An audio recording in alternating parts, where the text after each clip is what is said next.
Oh, okay, we're live. Hi, everybody. My name is Manan Puri, and I am the co-founder of Strategy for GMAT. Today, we'll be kicking off our webinar series with ISB, and the round one admissions deadline for the class of 2024 have been announced. So the round one is 4th of September, closer than we all think. So today in this webinar, we have two very special guests, Tarun, who's an ex-ADCOM, also a PGP alumna, and Abhinav, who's a recent alumnus, and he doesn't like it because he still wants to be a student. And both of them will be covering various facets of the admissions process, life at ISB. We'll first focus on the essay topics one by one, talk about the application form, how you should fill it, and then we have received a bunch of questions from you all. And it will be a very interactive session. You can ask all your questions in the comments box, and we will pick up one by one during the session. Looking forward to an engaging session. Thank you guys for joining. Why don't you start off with your introductions? Let's start with you, Tarun. Sure. So, let me give the introduction in ISB application style. So, 18 years of work ex. I've worked. I started my career into data and analytics roles. Manan and me were colleagues at S&P for some time, and then I came to ISB for my MBA, and thereafter an interesting stint. I worked at admissions for 2 years. So there I was part of admissions process and AdCom. And now I'm working full time with the insurance company called Chubb. So I'm sorry. Yep. So that's about me. I hope today I can help you all with your questions, and at the same time keep my oath with AdCom. Great. Thanks, Tarun. Abhinav? Yeah, hi everyone. So like Manan mentioned, I'm a very recent graduate of ISB. I was there 10 days ago on campus, so being an alum is quite new to me. Before ISB, I worked for 3 years at Deloitte in Mumbai in their financial advisory function. I graduated, like I said, a couple of weeks ago, and I'm now newly moved to Bangalore, where I am right now. I am starting my new job at Practo in the CEO's office from Monday. He was the first batch that was commemorated by the PM himself. So Yes. that's it. Although, contrary to popular belief, not all of us got our degrees from him. Even though I saw that floating around. Let the belief be. Yeah. All right. Okay, great, and all the best, Abhinav, with the house hunting in Bangalore. Okay, great. Let's get started then. So first of all, let's pick up, one of the more important aspects of the application process, which are the essays. And previous years, there are 2 essays for first-time applicants and 3 essays for reapplicants. Again, majorly bordering around why ISB, and what has changed, respectively, for the 3 essays. So let me start off with the first essay, which is essentially talking about, if we focusing on why you, which essentially is about the fact that, what kind of peer learning environment would you create at ISB based on your experiences. Now, the essay topic has changed versus previous years. Previous years, ISB was asking for that one trait that enhances your chances to become a successful leader. Now, this year, they have kind of tweaked the language. Of course, the essence still is, talking about uh, why you, but it's more focused on peer learning as a major building block for PGP at ISB. And you kind of have to mention things that have happened in your life, which will help add value to the class. So there are 2-3 key components in this particular essay. The first one is who you are as a person. Now, you might bring a personality to work and a personality to your personal life with your friends, family, etc. ISB just wants to know that personality, right?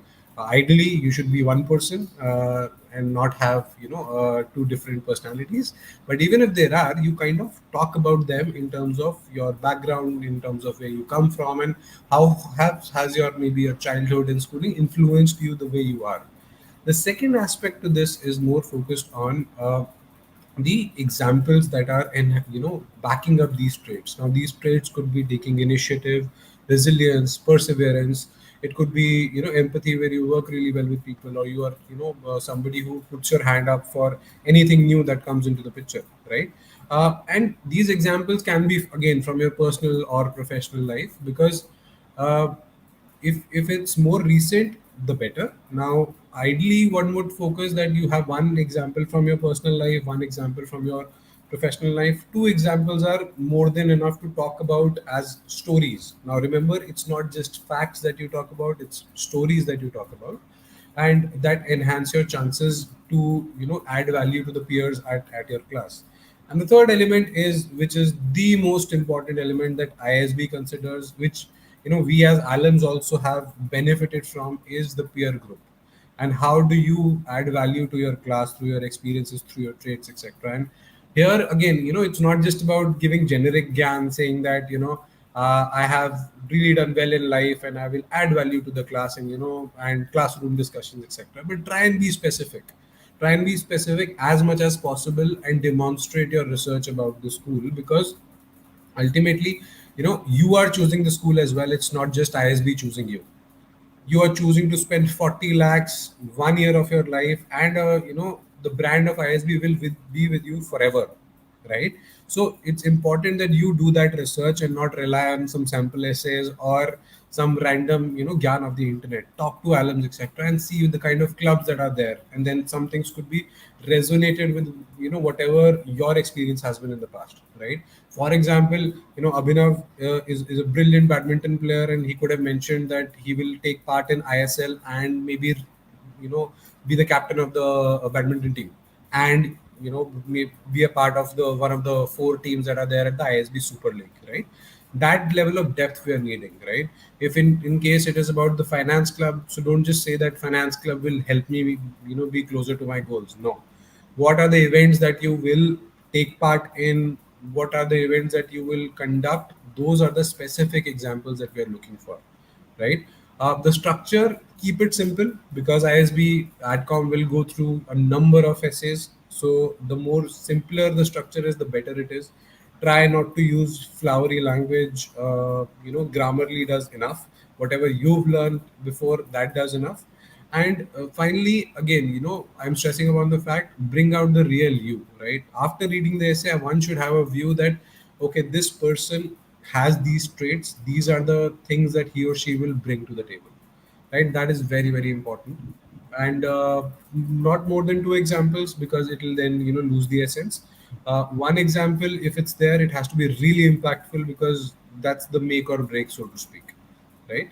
So, Tarun, from your perspective for essay one, Yeah. uh, what did you look at when you were reviewing applications at Right. ISB? Right.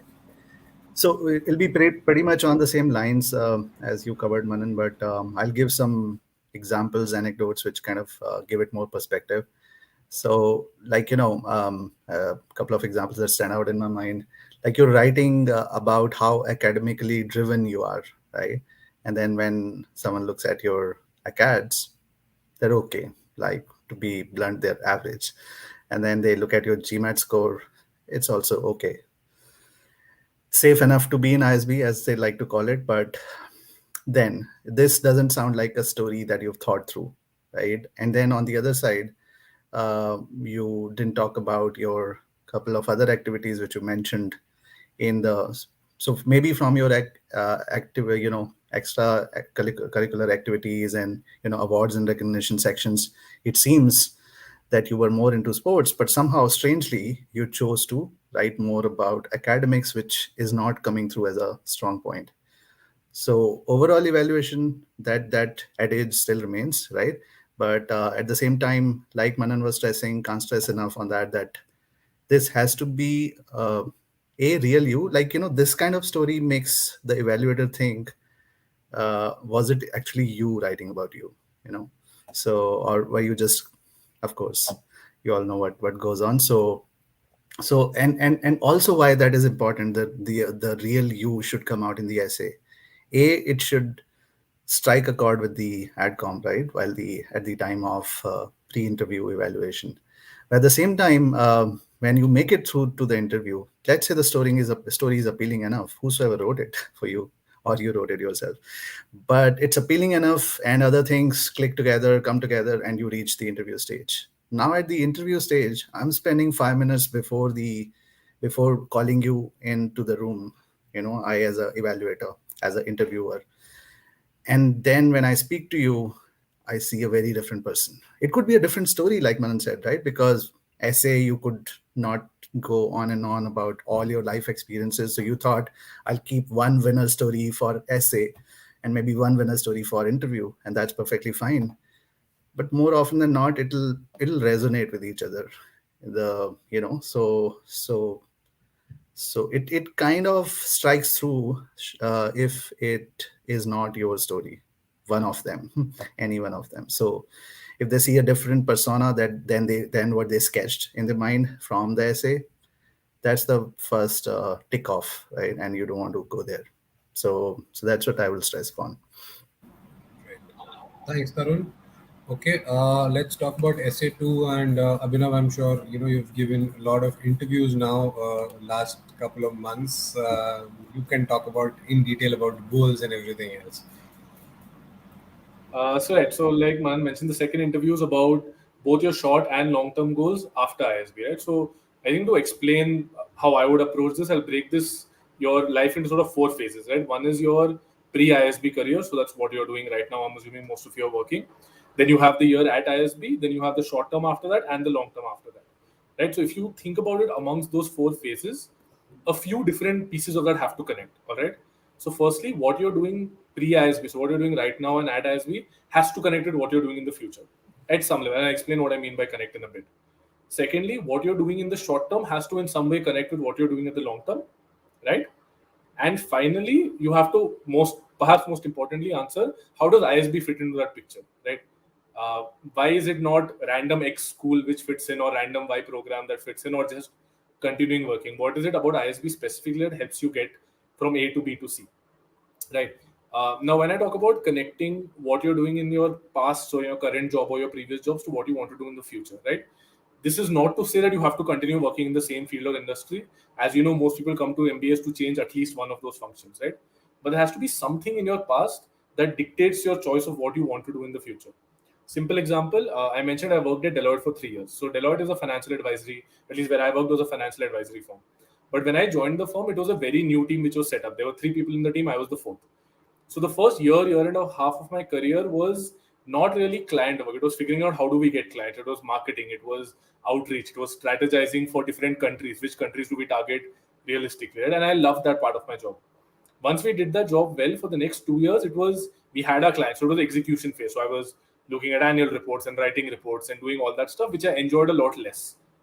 So from this, I realized I was very keen on a strategy role, which is where I'm heading after ISB as well.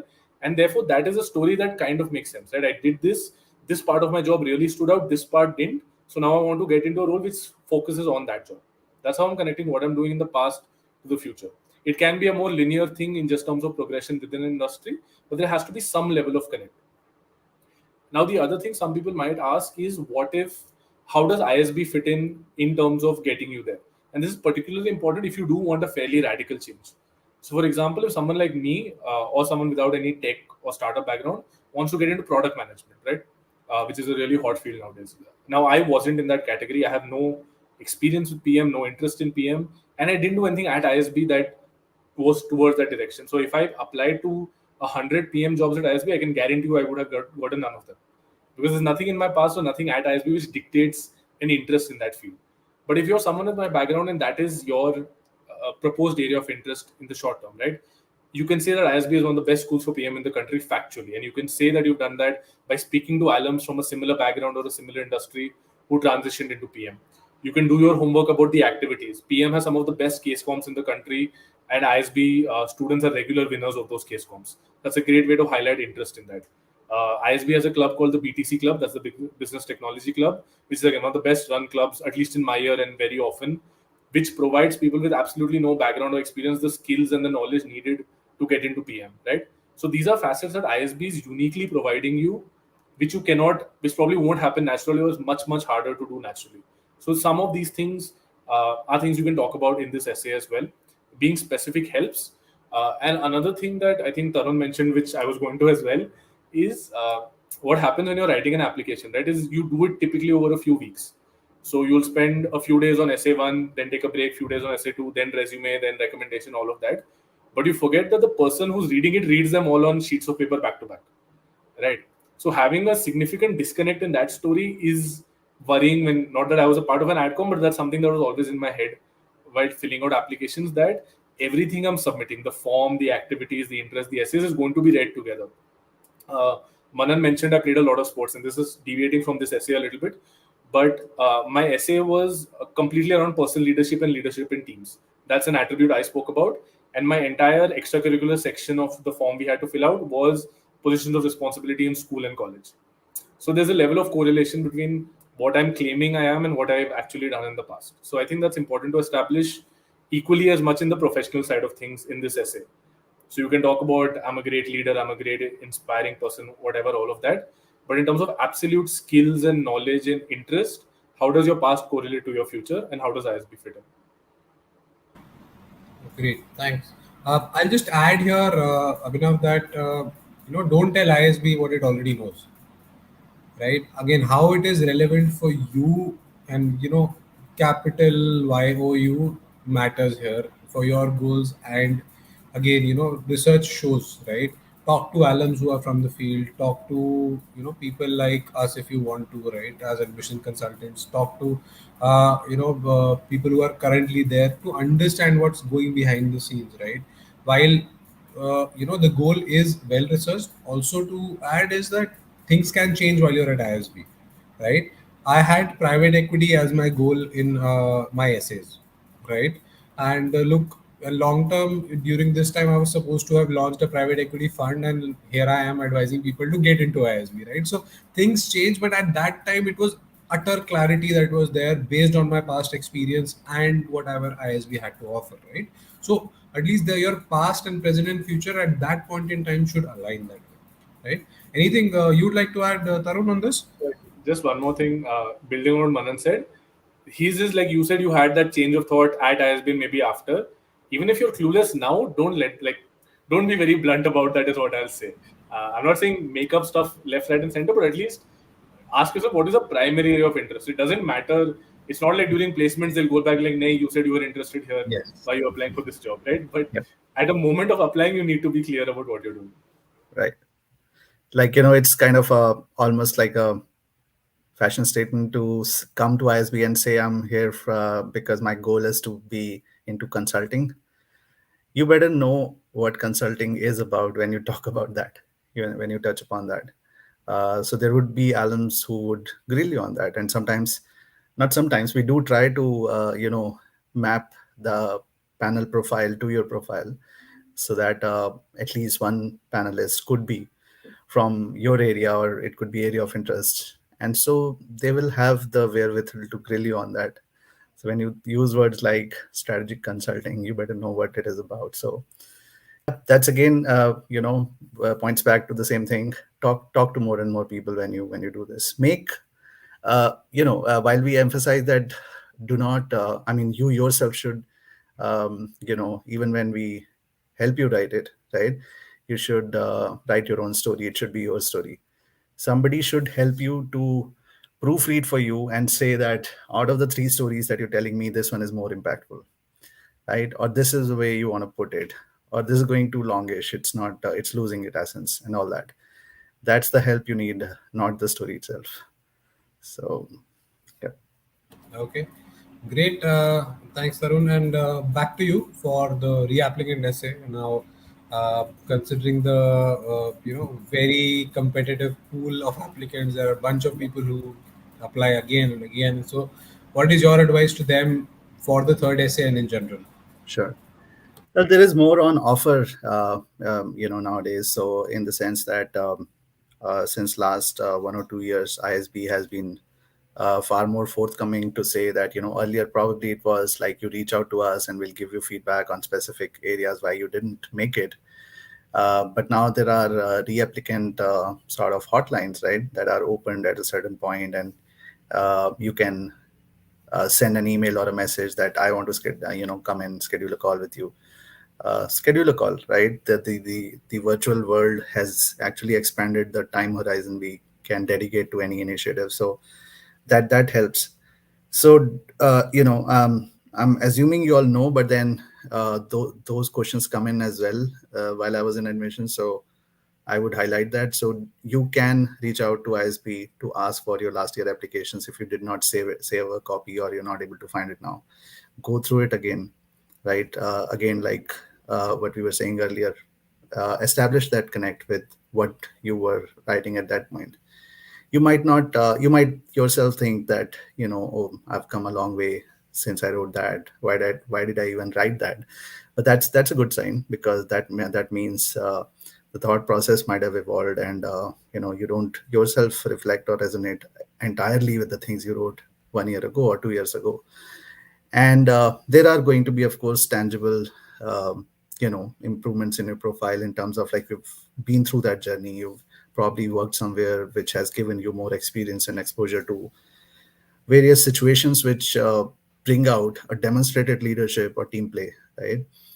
Not just talking about it. So use all that, right? So, but starting point, look at the application last year or previous year, or whenever you filed earlier.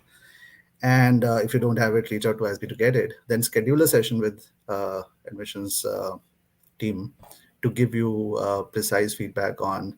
Nobody's going to tell you that, why you didn't clear the interview, right? We'll probably it'll be almost like orchestrating the interview.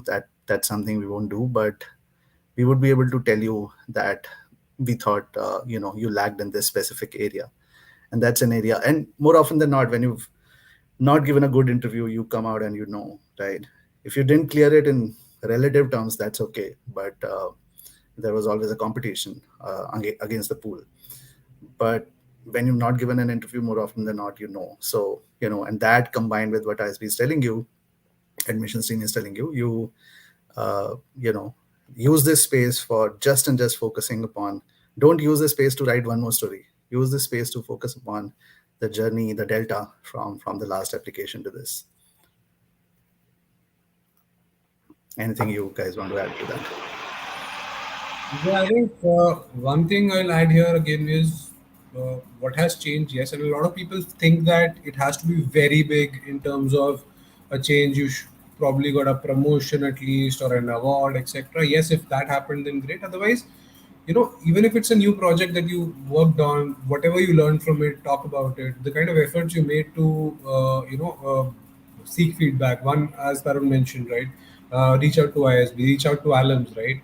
If goals were a problem, maybe add a line that you were not very clear about the goals. Now, it's not a negative thing to admit what you thought went wrong, and then how you worked upon it and how are you better equipped to handle the rigors of the school is something that you kind of close with. If it's a new hobby that you picked up, it's absolutely fine to talk about it, right? It does not always have to be groundbreaking, ground shattering achievements that have happened in the past 6 8 months realistically if you applied to last year. Okay, great. Thank you, Tarun. Now, questions are coming in about evaluator. Like ISB is one of the few schools that just asks for one evaluator to talk about. So, how do you think we should choose an evaluator, and what are the factors behind it, and how you should approach it? Yeah, again, it'll be very repetitive to say, but yes, choose an evaluator who has worked with you, right, or studied with you. Somebody who knows in and out. Like, it doesn't have to be a close compatriot always, but then like I gave my my evaluator was my mentor and boss for 11 years. So that's someone who knows you in and out. Now you might be thinking like, what about people who are coming to ISB during early stages of the career, a professional career? But then there's just a lot of journey behind when you studied, right? It could be a favorite professor. So it could be anyone who can really comment upon your strengths and weaknesses, not just say that hey, he's a true friend, he's a very good human being. Something beyond that. Somebody who can really dissect your strengths and weaknesses and some bit about your journey. Usually the applications that come through have some degree of resonance between the evaluator comments and the essays. It's very may sound very strange. Like it's not when you have written your own evaluator comments. That's not what I mean. It's about it's the same person, right? Your extension of I mean your reflection upon yourself and your reflection by someone else can't be starkly different. So more often than not, they relate. I'm not saying like it needs to be there, but again, right? If it has been attempted earnestly, and it is about you, not just to scribble some language there, it will resonate. So choose an evaluator carefully, more than the role, right? It's important how much they have known you. So roles could be any of these: mentor, guide, professor, a peer, a client, a supplier, a boss, a direct report, any of these. But then how much they can talk about you is what you want to focus upon. And I would personally give an opinion. This is something I've never honestly said from the admission dais, but I'm saying it now that you should always give some pointers to your. It's not a must, like I said, it's my opinion. You should always give some pointers to your evaluator. You don't want to risk a situation where he or she is rushing for timeline because he didn't do it till last minute, just like you didn't fill your application till last minute in many cases. So, there should be some pointers that he or she can fall back to and not do a shoddy job of it. So your pointers will help when somebody is trying to take shortcuts, if they are, and you wouldn't know. So it's about you, it's about your chance, it's about your opportunity. So you don't want to take any chances. So yes, don't write it for them, but give them pointers. It helps them to articulate better, and you are more ensured. You're ensuring that they will write it meaningfully. So yep, that's what I would say. Great. Thanks, Arun. All right. Now the final phase of our monologue, and then there are a bunch of questions that have come in. Let's talk about the application form, which is there apart from the essays. Right now, I've done over 50 reapplicant analysis this year, and similar number last year. One consistent theme that has come out is that people have not paid enough attention to the application form, which is job responsibilities, achievements, your extracurriculars, hobbies, etc. Right? Do not treat that just like a random form, which generally comes in. If you look at the application inspector at the end, right, these are the things that come in even before the essays. So if I'm going through this, I already have an impression about you before even I reach the essays. Right now, you might think that people are not going through that. That is a more important part, and that's a caveat for also people working with, let's say, admissions consultants. It's not just the essays, and these two things should talk to each other. A lot of times what happens is, and Tarun can add that, it clearly is visible that essays are written by somebody else and this application form is by somebody else because you did your wordsmithing and got it written from somewhere else. It's important that it's one application, right? Now, in the job responsibilities and achievements, you might come from a technical background, but dumb your experience down to a level for somebody who's not from your background, right? If you're from tech and if you've worked on core languages and anything else, if you put jargons there, if you put abbreviations there, somebody from a commerce background will not understand the impact, and naturally it might come across as the fact that you're all inbound and you're thinking inward and not from a perspective of the reviewer, right? So write simple language. Do not repeat stuff in terms of the language itself from your essays. Yes, it could be that you write something there and elaborate it in the essays, but it should not be word for word copied certain things, right? Now when it comes to, let's say, extracurriculars and awards, have write in a reverse chronological order to show that there is more recency to your achievements, more recency to a personality that is outside work. From a hobby standpoint as well, not just listening to music or traveling, add more context there again. right? If you're traveling, talk about the kind of states or cities or countries you've traveled. If you listen to music, add more color in the kind of music that you like. If you have a library of books, mention that, that it's there. I've read over 800 books or something like that, right? And it's more about context there. Everything that you're writing there should be geared towards the fact that yes, I am adding something to my personality and the class as well, right? If it's dance, then maybe mention that you'll be a part of the footwork factory, which is the dance club at ISB. If it's music, then the jukebox project, etc., right? So it's important to pay equal amount of attention to that form. It's not just about the essays. Essays are important, but that is actually a more negative criteria that comes into the picture when alums review it during the interview process. It clearly shows that it's written by two different people, and that's a red flag at the outset, right? So that's more on the application form. Anything else that you guys need to add before we go to the Q&A section? Yeah, just one quick thing, right? Like, under activities and accolades, people do tend to write every from giant thing that they've done. When you're really into something and something one off that you did, fine. But the story again cannot be about one off mountaineering adventure that you did. You're not passionate about sport, that if that's one flash in the pan you ever did. So again, a story that resonates with you and the overall profile. Yep. Great, great. Thanks. So let's go to the Q&A section now. All right. So first of all, the question, let's put it to you, Abhinav. So does one need to be from big brand companies to get an opportunity to get into ISB and during placements as well? So you've just gone through the placement process. So have there been people in your class who are not from great brands and have done well also? Yeah, so one word answer is yes, you can come from any sort of background, whether it is size of company, type of company, industry, so on and so forth, and still do. Obviously, I know from a placement perspective, but obviously those people got into ISB as well to be involved in the placements in the first place. In fact, if anything, I feel with the rise of for lack of a better word, the poshness of startups in India, especially these days, those profiles are kind of seen as even better.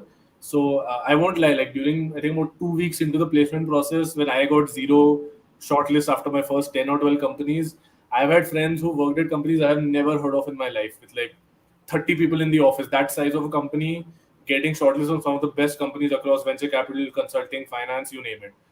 Uh, so it's honestly, it's like placements is a whole different thing. I don't want to talk about that much here, but similar to how we're talking the application, placements are how about how do you sell your story there? What is your background? What are you going to do? And how are you presenting yourself to be the best and the most competent person for a particular job or a particular role? So the same concept works here, right? And I saw a few questions in the comments as well about job changes.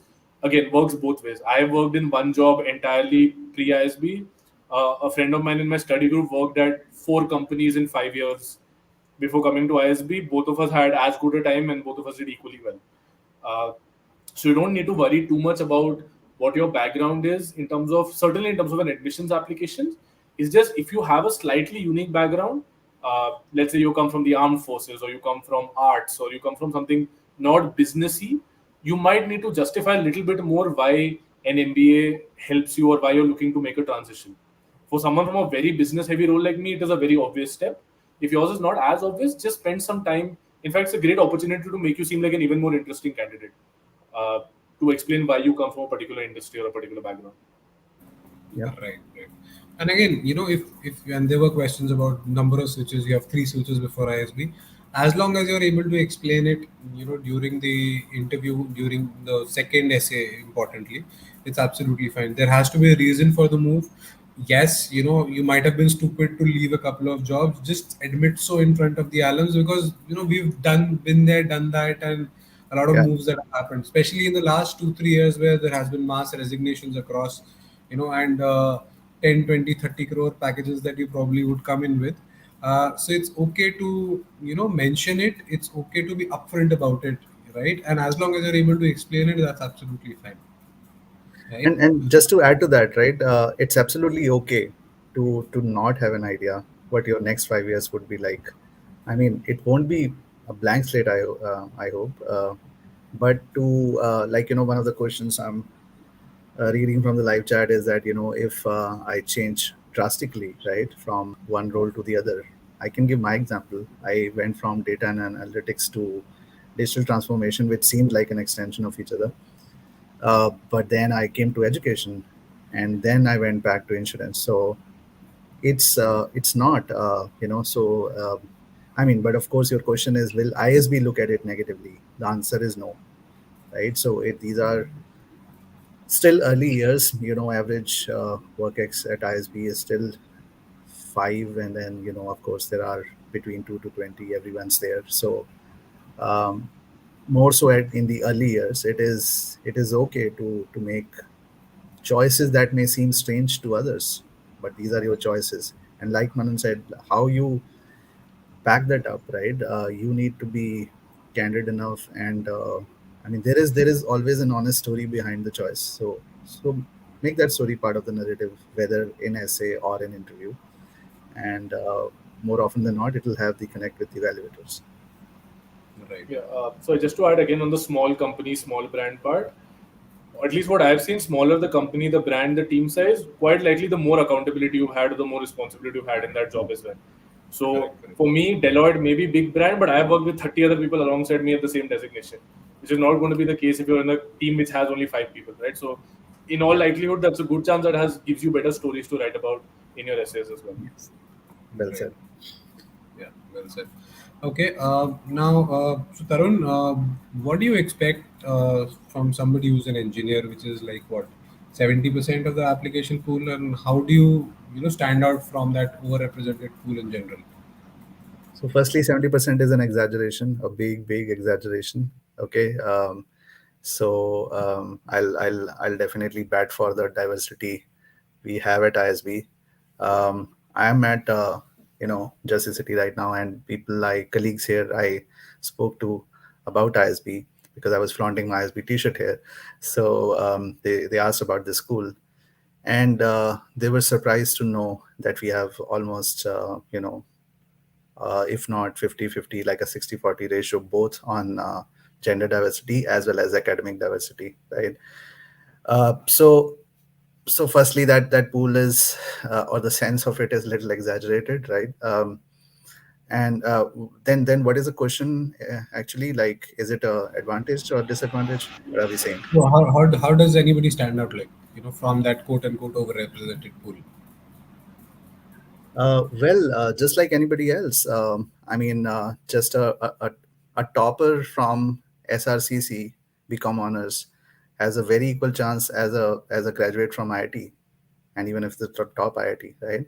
So, and I am somewhere implicitly emphasizing the score, the choice of school, and all those things as well somewhere, right? Because there is tiering, right, and there are percentiles given to the kind of schools you picked up, the kind of programs you picked up, and what did you do in those programs, right? So again, not one parameter, but all these parameters nullifies any worries that you may have of being from a overrepresented pool or underrepresented pool. Really, it's not like we have a starkingly different cutoff for someone who's a doctor just because doctors would be so few. That's not how it goes, right? So so again, right, so to be from a very densely populated pool vis-a-vis a very minority group is not an advantage or a disadvantage at all. Factual numbers say so. Yeah. There's tangible data to say so. So yeah, again, ultimately, it's about projecting your profile in the best possible fashion. Do your best there, do your best Yeah. on GMAT. That's more important at the end. You have inputs in your hand and not the output at the end of the We're not day. gonna be Funsuk Wangru and say, why did you do MBA after engineering? Why are you going Yeah. for a finance job after engineering? So those are your choices. Okay, cool. So, a broad-based question: what are some of the red flags in an application? I think, from my perspective, when I used to take interviews and now as well, one thing is that clearly, as I talked about, right, the application form versus essay, totally different language shows that you're not done it well. Second thing that comes across sometimes is that you are, in the interview, when you talk about your application, it again comes across as a totally different person when you're talking, and that's the biggest red flag that can be, right? Again, despite being an admissions consultant, I'm stressing upon the fact is that it's your application. Do not get it written from somebody else, right? Yep. It's very easy to, kind of pay X amount of money to get, three essays done, but ultimately you might still get an admission for all you know, right? But it will bite you in the back during the program as well, when you'll have to do hundreds of things on your own at the same time. And Abhinav can really talk about the rigors that ISB has to offer, right? So make sure that you're putting in enough efforts to on your own application and on your own candidature. Any other red flag, Tarun, from your perspective? Red flag.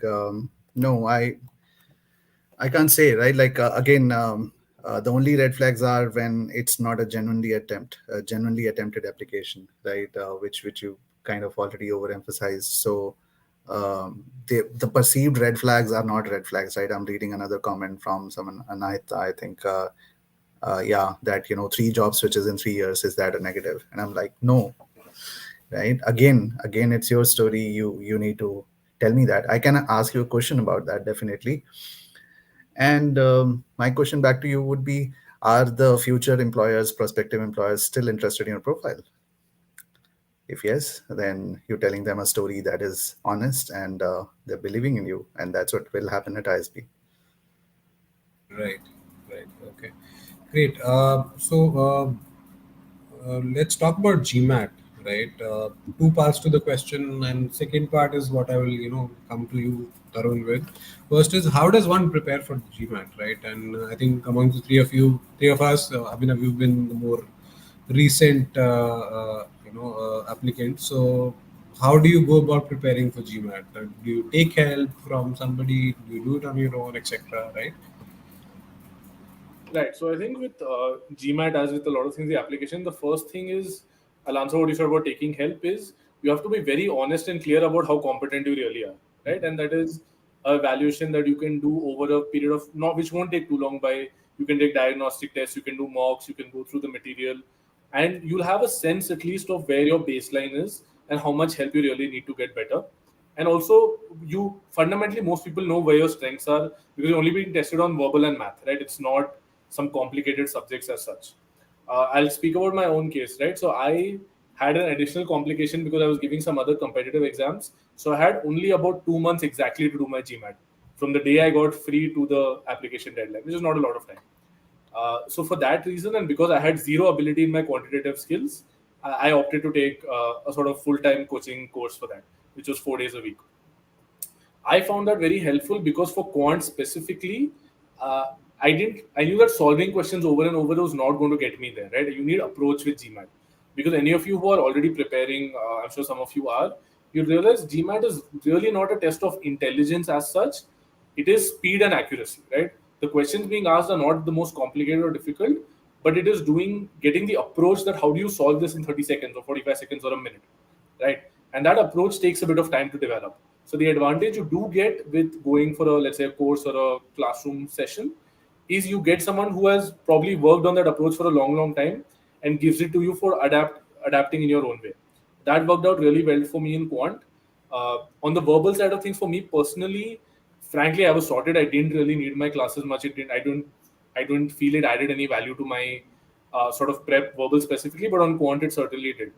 Now I know what I'm saying is starkly opposite to the typical Indian candidate who gets a 50 on quant easily and verbal is where they struggle, right? So that might be a reason why you need help in verbal more specifically. Uh, One thing which I think is non-negotiable, whether you are studying yourself, taking a coaching package, any combination, is doing a lot of mock exams just before your GMAT, right? Because what happens when you're preparing for the GMAT is you'll sit down, let's say, to study every day for 20 minutes, half an hour, solve questions, you're doing them well. But you forget GMAT is essentially a 4 hour exam. At least it was. I think it's come down a little bit now. They've reduced a few questions, but still a good three and a half with the AMA essay and everything else. So it's not just a test of intelligence and speed, but also of stamina. So, and doing mocks day on day is the only way to know whether you can get the results you want over 3.5 hours and not over 10 questions you're solving at a time. So yeah, to summarize, first do a self-assessment of yourself, where you stand, whether you need help, how much help you need, and take a decision on that. Be consistent with practice. 15 minutes a day is much better than 3 hours on the weekend, unquestionably.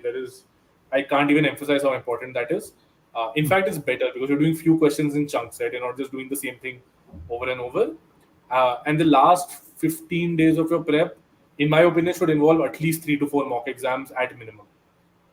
Ideally more. So the GMAT website themselves give you 6 mock exams, which you can purchase. I think 2 come free. I gave all 6 of those plus 5 others. That was a bit extreme maybe. But at the very least, do 3 or 4. Right. Okay. Great. So Tarun, what is a safe score? That's such a cliche question now for ISB. So there isn't, right? Because again, I don't want to sound like a safe answer, but then there isn't a safe score because there were and there were testaments to that, right? There were people with 740 plus score and representation everywhere in the immediately offered pool, waitlisted pool, and in the rejected pool, and yet there were 680s in all 3 pools, right? So what does that tell you? That when ISB says it, they mean it, and we're going to emphasize the same, that it is the overall evaluation. If it wasn't, then 680 and 740 are very starkly different scores, and the amount of weightage they can get you on any scale, these 2 different scores are very different. But then that's just one component, right? And then there are all the other components. The reason though why, especially for the reapplicants, and sometimes when somebody would tell you, right, people like us who are helping you, or the ISB team itself, that maybe you could rework on your GMAT score, is because of all the components that are about your pre-interview evaluation, being WorkX, academics, and GMAT, right? At least amongst academics and GMAT is the one we can send you back to, right? And you can improve. We can't possibly tell you go and improve your acads. So that's the thing, right? And that's why. And yes, there is competition. So the propensity of people with higher scores keep increasing every year, and that just from an international perspective, we used to always talk about there is a GMAT literacy in every country, and that's probably comes with the whole lot of socioeconomic factors that the country goes through. And without going there, I would say there are countries where 680 probably is the top score as of now, right? But it is so the density of higher score keep increasing every year. At least now that has improved a lot. So does that mean that anybody with the lower than that score is safe or unsafe? There's no one answer to that, because again, it's going to depend upon the overall evaluation in the end analysis. So firstly, to get to the interview stage, if GMAT is the only lowly output that you ever got through, in the sense that that's the only low score, but your acads have been really superior, and now it's just lack of time. Like some people are right now putting in chat that am I too late for an attempt? So maybe you have a score, but you are going for a reattempt and you don't think you have time for that, and yet you know your profile and you discuss with Manan and team, and then let's say you still go ahead with it, right? So 680 could be a good score for your profile, whereas 740 could be a okay score for someone else's profile, because it really depends upon the overall profile. So again, there is no safe score, but higher scores are better, of course. Yeah. So the way I get that question a lot as well, right? So Yeah. there's nothing called safe, first of all. Like in MBA, once you get into it, you realize answer to everything is it depends. It is always, the answer is these 2 words, it depends upon your profile, upon what you've done, etc., right? Now, when people ask for what should be my target score, etc., you have ISB's average, that is between 710 and 715 across the past few years. Sometimes I think 720, but Look at that, and that should be your broad, I won't call it North Star, but ultimately you should give your best in the exam. Like Abhinav mentioned, right? When you're doing questions, it won't be, let me get these two questions wrong because my target is 720. Again, might sound counterintuitive, might sound impossible. Why not aim for 800? Why not get all questions right? And then, once you have the score, then see whether it's worthy enough or not in the context of your profile. Yeah. Why are you setting the bar lower when it comes to, applying itself? When you apply to ISB or when you do something, right? It's not as if you'll be like, okay, let me, only target ISB, but my target something could be, a tier 2 or a tier 3 school, right? You'll go all out, right? And go all out on GMAT. Ultimately, it has to be your best shot. And a firm believer in the fact that you should not have regrets later on. It's the same logic with GMAT. If it's your best shot, even if it is 690, give it a shot, apply to ISB, right? If you, do not apply, you will not get through. If you apply, you might get through, right? That is a big difference between the two, right? Okay, moving on to other questions. Abhinav, there's a question around marketing opportunities or roles in marketing post ISB. Uh, what has been your most latest experience? Sure. So I don't have exact numbers because I wasn't looking at marketing myself, but I do know for a fact that there were a ton of roles and a lot of people got them. But a broader thing I want to answer with this, I think when people ask, people similar question comes for finance. It's not a finance school, and other people have these categories where they say you'll need to understand how inflow and outflow works, right? So, for example, if you say ISB is a consulting school, which people say, and let's say there's 150 top consulting jobs out there, there's also about 600 people applying for those. I'm not exact numbers, but you get what I'm saying. If in contrast, there's only, let's say, 40 good marketing roles at ISB, right, which sounds like a lot less, you have to realize there's only 100 people interested in them vis-a-vis 600 for consulting.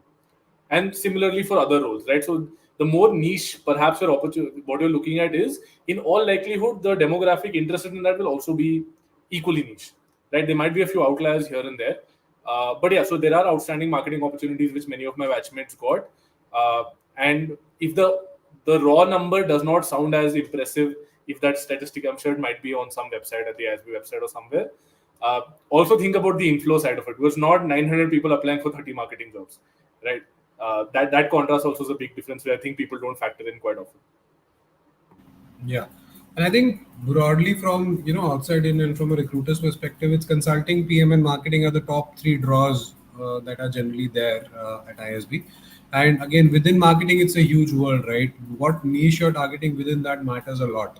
And again, it will be dependent upon your background and number of years of experience, etc. towards that.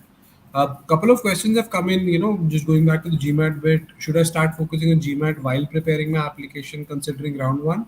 I would say yes. See, look at it this way: you will not be studying for 24 hours on GMAT. You will not be studying, doing your applications for 24 hours.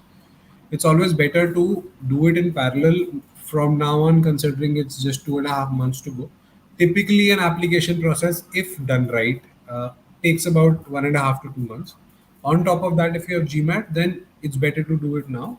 The way you could go about it is focus more on your GMAT for the initial part of, let's say, rest of June, early part of July, and have a lower priority approach to application, so that when you get the score, it's not as if you're starting from scratch, and you have a basic idea about your application, certain traits, certain goals in place. And let's say 2 weeks before the GMAT, just stop work on the application, focus only on GMAT, and then restart again, right? That's one approach. Second is, today it's 11th June. If you're taking your GMAT in the next 2 weeks, like say before 30th of June, don't even think about applications. As an admissions consultant, might be counterintuitive, and few of you might come back to me, and I'm saying, okay, don't come to me for 20 days. Focus only on GMAT, and then we can start the application process after that. Anytime after that, make sure you're able to, do it in parallel. Another reality is that what if you have to retake, let's say 2 weeks after 16 days, there is a gap, right? What if you have to retake? Then you'll still not be working on your application, and that pushes back by a bit more, right? Uh, there's a question for people with more than 8 years of experience.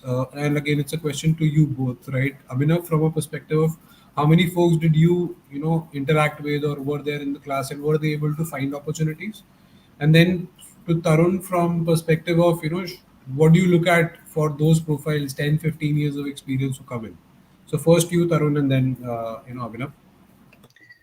Yeah, again, right, like it goes back to the similar point. So when we are evaluating at ISB, it's about like we're at the risk of repeating ourselves, we're saying that each and every component of the profile, right?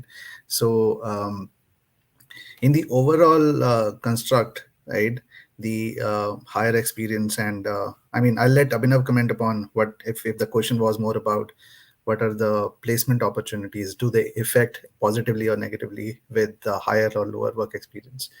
But then from evaluation or at the admission stage point of view, uh, uh, yes, with I mean, when you have more experience, you have more demonstrated skills when it comes to leadership qualities and team play.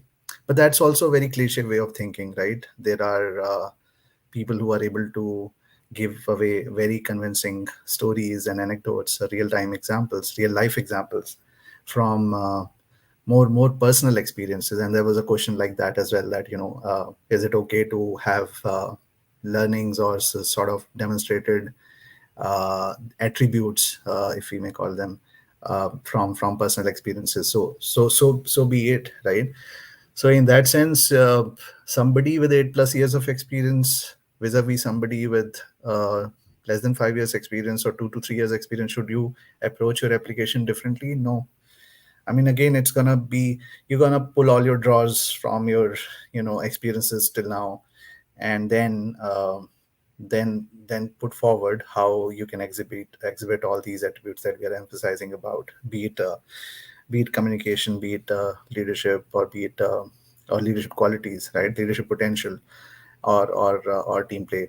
And some of this would be demonstrated given that your experience is a lot, and some of it might be leadership by virtue, because these are more coming from personal experiences than the demonstrated work in a professional attire. So again, no advantage or disadvantage as such. Yeah. Correct. See, ultimately, it's about if you're able to explain your goals in a succinct fashion, right? With more than 10 years of experience, you either change your industry or you change your function. You're generally not able to change both. So today, if you've been into a production firm or a tech firm, and then say today now I want to go and do B2C FMCG sales, then it'll be difficult.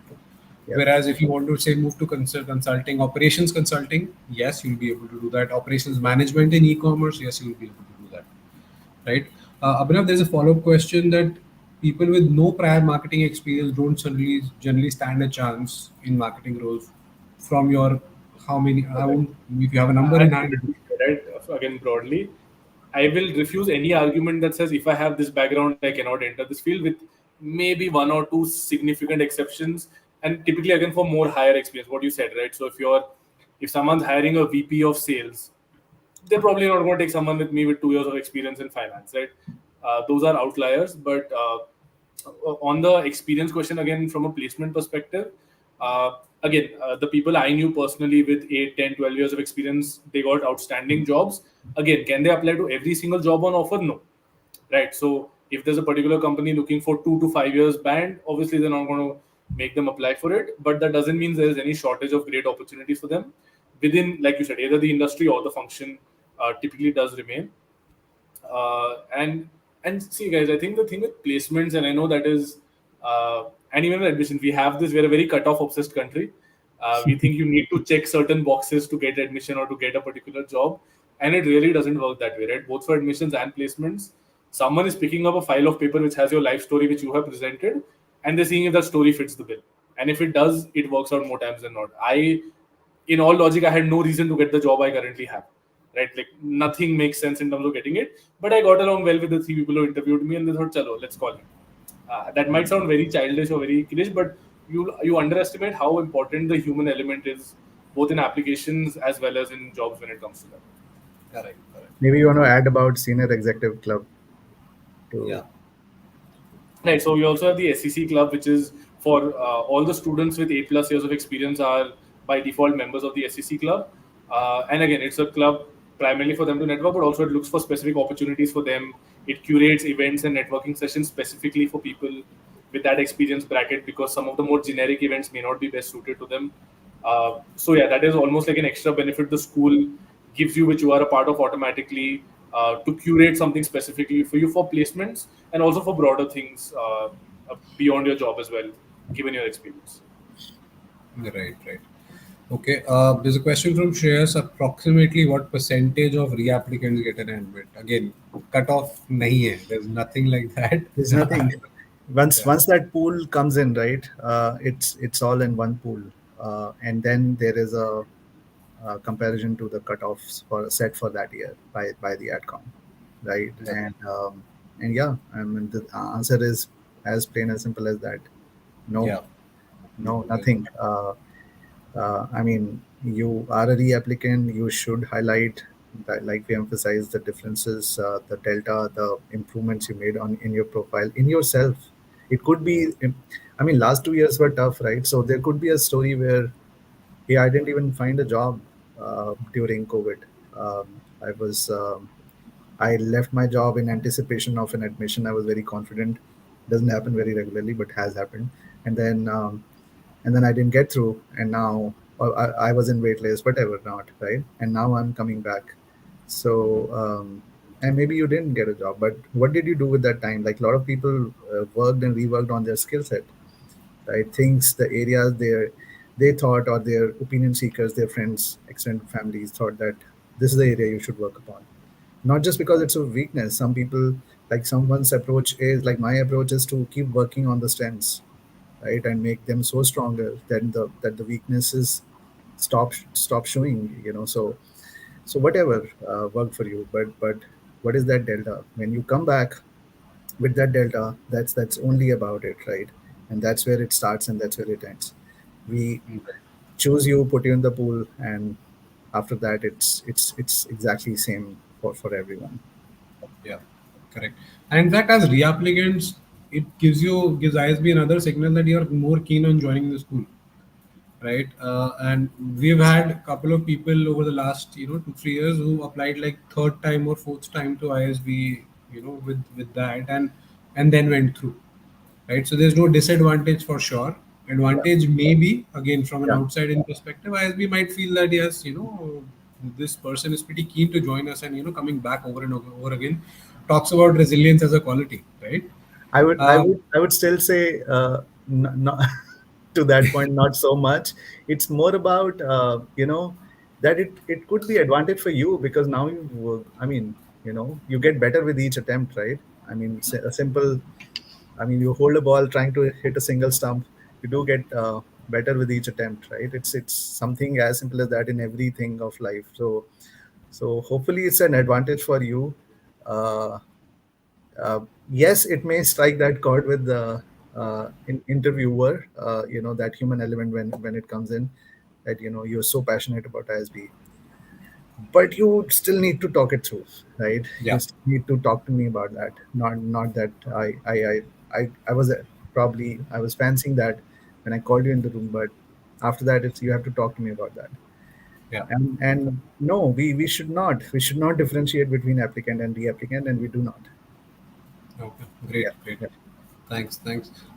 There's a question from Renu. If one has 5 years of experience and doesn't get promoted but moves across role, would that affect your application? No. Again, the same logic.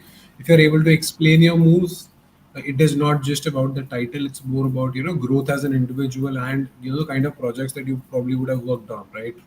At year one, it was maybe a smaller team size. At year five, it's a bigger team that you're probably managing, or a better responsibility versus that. It's just that that's how you should talk about it. What about EEOs, Tarun? There's a question around: Yeah, yeah, do yeah. EEOs have to look at it things separately? Do they have to raise the bar further, etc.? Uh, Again, right? So early entry is an option, which is not your choice, right?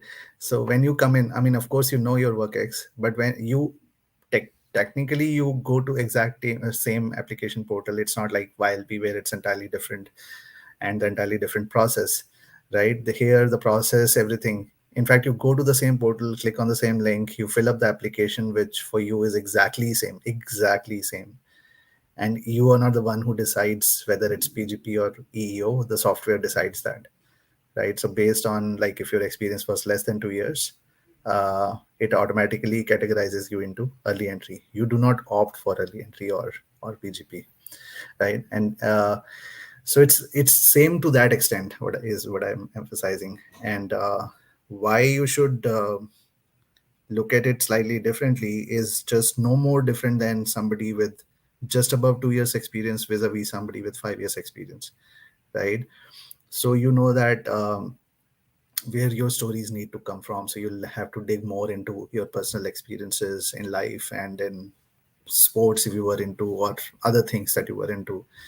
So you'll have to come up as a like what's your uniqueness, right? So not, so everybody is unique in their own way, and there should not be any stereotypes for uniqueness, and there aren't. So what's your uniqueness? So just that you have to dig into your experiences differently, and it's like I said, no more different than somebody in PGP with just about 2+ years experience and with more experience. At the same time, it is kind of gonna be looked at as slightly harder, right? So you have to prepare harder, is what I mean. So you should prepare for GMAT harder, whatever that perception may be about safe score. It should get inflated when you are coming through early entry, because those are the things that we can look at from your profile perspective, and look at it from ISB's perspective. We may have an anticipation, and trends suggest that the 2 years later batches will have far more superior demographics of all these components that we are talking about, and yet we are guaranteeing you an admission in a 2 year later class. So we want to be absolutely sure about what we're selecting today. First of all, so ISB can testify that we closed the class size with 690 odd in that academic year. There were call outs by people. I'm slightly taking a segue to convey my point. There were people who asked us that, or consultants who asked us that, hey, the people who were rejected in round one, can they expect a call back now that you're not filling your seats? And we did not go after filling our seats, right? So if we stick to certain standard in terms of not having to create cutoffs to fill seats, right? Then you can imagine that with early entry, there is no such perceived pressure even. So it's you're not being selected for a seat anyways, right? It's a future promise. So, and in future, I'm guaranteeing you seat against a batch that I can only anticipate. I don't know. So so something has to really, if I may use that adage, like jump out of the page for me to be so convinced, whether it's pre-interview evaluation or post-interview. Pre-interview, again, essays have to be, you should have to, or you should think like, I need to work on my essays much more harder, need to have another attempt at GMAT GRE, and maybe see if I can get a better score. And yeah, just prepare better in every sense. Correct. Okay, great. We just come to the end of the session. I'll, after the closing remarks, I'll give you an email ID. You can send all your queries there. But from a closing comment standpoint, Abhinav, what would you want to leave the audience with? Yeah, I think the first thing I would say is just apply if you're still thinking about whether you should or not, because you have very little to lose, in my opinion, by applying. Okay, there's a time obviously which you have to dedicate to it, but I think it's a worthwhile experience. Even if you don't get in, that amount of self-reflection is not something most people do just casually. So I think Yeah. you really should. And as someone who's just left the school, I think going to ISB will be the greatest year of your life if you go there. It is, and I'm saying this completely keeping placements aside. If I left ISB unemployed, I would have still said that, right? That it was the most starkly sort of challenging and at the same time educational year, and the people you meet are extraordinary. Plus, you get a great job. But I'm trying not to highlight that because I know that's what most people go for. But just the experience alone every single day is something I know I'm going to miss. I do miss and I will continue to miss. So if you're on the fence about applying, please do. It's not something you'll ever regret. Okay, great. Tarun? My special appeal to all the reapplicants: feel for that journey after your last redirection. I'll not use the word rejection, even if it is cliche. So it was redirection to for you to gather more experience and come back stronger. And yeah, I mean, just come back stronger, taller, and yeah, go all for it. You're more experienced and getting through the process. So yep. Yeah. Okay, great. Thank you, guys. I'll leave with a couple of comments. One is like Abhinav mentioned, right? Apply anyway, because if the process is done right, you basically put your life in front of you, past, present, what you want to do in the future. Regardless of the outcome, you tend to know yourself better as an individual, what you want and what you don't want out of life. Again, if done right in the process, right? Second is, again, if you have a doubt, reach out. You can reach out to us through our website. You can send your queries on info@strategyforgmat.com, and we'll be happy to do a free profile evaluation for you, right? And finally, subscribe to our channel. There'll be a lot more, such sessions and webinars coming in, and short form videos. So, in case you like something or you don't like something, do let us know, and we'll be happy to, amend our ways and partner with you in the process. Thank you so much, everybody, for being there and spending your Saturday evening with us. And thanks to you, Abhinav, for being here in your house hunt, and to you, to Tarun, and joining us from States. Both Tarun and Abhinav are new mentors that have signed up for Strategy for GMAT. So in case you want to work with them on the application process, do feel free to reach out on the email ID here. Thank you so much, and have a good rest of the weekend. Thank you, everyone.